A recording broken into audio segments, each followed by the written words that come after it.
Welcome back to episode number 2. In episode number 1, we discussed about the basics of psychology and how things end up happening to us the way they do.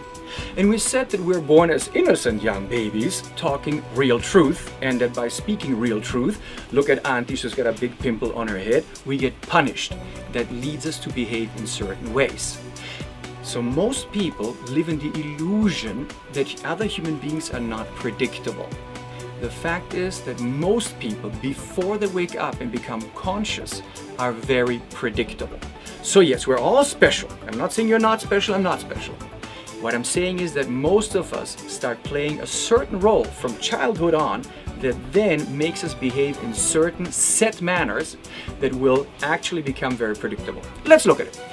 Take any movie you like, action movie specifically, Hollywood or Bollywood.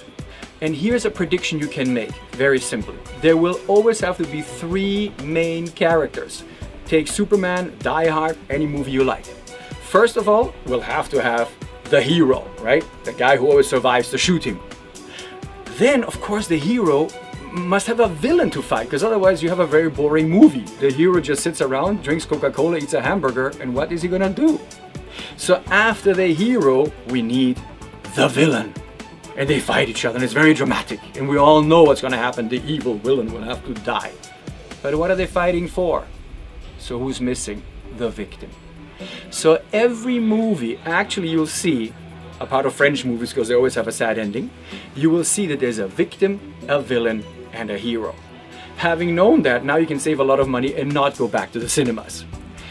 The first filter you need to understand is that you may be acting more as a victim, more as a villain, or more as a hero. Let's describe the victim first. Why the victim first? Most people get educated to behave like a victim. Why can we say that? When you go to school, remember school days?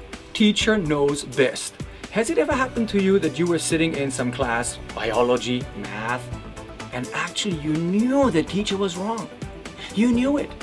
And then you said, excuse me, isn't that wrong? And guess what? Spare the rod, spoil the child.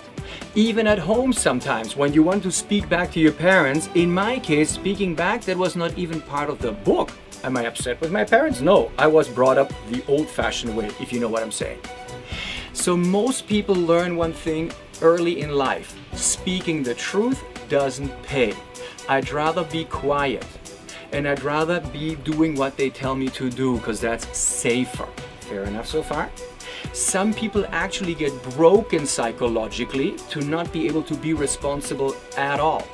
And so these are the kind of people that just say, you know what, I'm gonna go to the job, please don't push me. I'm just trying to get my money. You know, I'm loyal, okay? I'm really loyal, I'll work hard and don't push me. I don't even want to excel. So at that point, these people have partially even given up. And they just go through life, do whatever they're being told, and they're loyal and they kind of work for you, and it's kind of hard to push them because if you push them, you hurt their hearts, and then it's like an agreement between them and you, for example, to as long as they look at you with big goo-goo eyes and agree to do something and they try really hard, you cannot push them, you know, because they're nice people and you are not evil. So this is an agreement between the victim and the world, which makes it very hard to work with them and very hard for them to excel. Let's go to the hero. The heroes normally come from 2 corners. First, there's a hero who wakes up from being a victim and says, wow, I actually do have a choice in life. I can take control of my life. And they wake up and say, it really stinks to be a victim.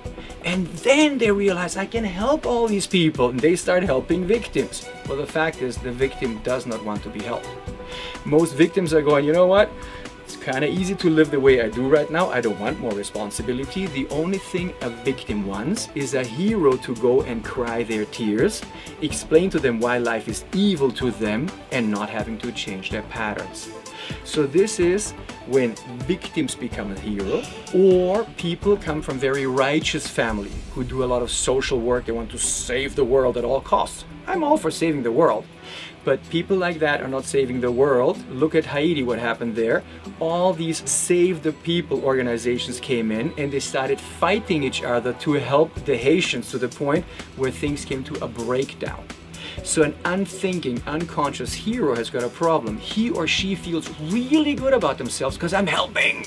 But actually the only thing they're doing is soothing the victim and saying, it's okay, stay the way you are.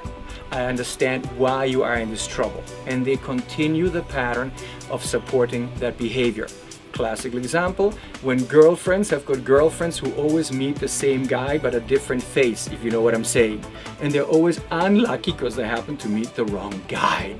And instead of saying, what should you change? They always understand that she is so unlucky because things happen to her. Last player in the game is the villain. Villains are very simple. Villains either come from a pretty gung-ho hard family and they go, life's tough, whoever kicks tush the hardest wins. And or these are guys who actually were victims, then they became heroes and realized that people do not want to be saved. And when you're like, I try to work so hard onto helping you, I'm done with you. When I say jump, you say how high, or otherwise I'm going to kick you in the pants. And life becomes easy because you get what you want. It seems good. And it actually works because you get things done. At home, in the company, things get done. What's the problem? You become isolated and actually you become quite an egomaniacal person. What we're here to show and share with you is that neither being a victim, nor a villain, nor a hero will get you into peace, harmony, and actually success that will last with a peaceful heart. We're here on a journey to share with you how you can mature emotionally, psychologically, and mature people around you emotionally and psychologically. And suddenly life becomes very nice and easy. Next week, we're going to discuss the victim as leader, the villain as leader, and the hero as leader, and why all of them are bound to fail more or less. See you next time.